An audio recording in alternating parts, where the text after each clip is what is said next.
পারেন না, আরও কত ভালো কাজ আছে, ওইভাবে আপনারা টাইম কাটাবেন। কীভাবে একটু বলো?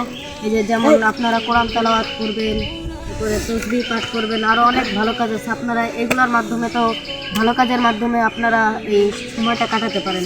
এরকম খারাপ খারাপ খারাপ কাজ করে তো লাভ নেই। সত্যি কথাই বলছি, এরা তো সত্যি কথা বলছে।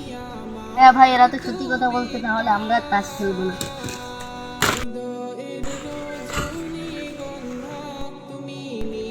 তাহলে আমরা কিভাবে আমরা তোমরা যে কোরআন তেলাওয়াত করবা, নামাজ পড়বা, তসবিহ করবা এবং সৎ কাজ করবা, তাহলেই তোমরা ভালো পথে যেতে পারবা।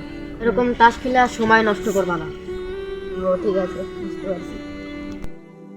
দিনের দিনের দাওয়াত দিই, চলো ভাই। আপনারা যারা আমাদের এই ভিডিওটা দেখছেন তারা সবাই শিক্ষা অর্জন করবেন। এই যে আমরা যে ভিডিওটা করছি, ভিডিওটা হলো ইসলামিক ভিডিও। আপনারা সবাই আমাদের এই ভিডিও থেকে মানে যা যা শিখছেন সেই অনুযায়ী চলবেন এবং এই যে রোজার তাকওয়া অর্জন করবেন এবং প্রতিষ্ঠার তৌফিক দান করুক, আমিন। আসসালামু আলাইকুম।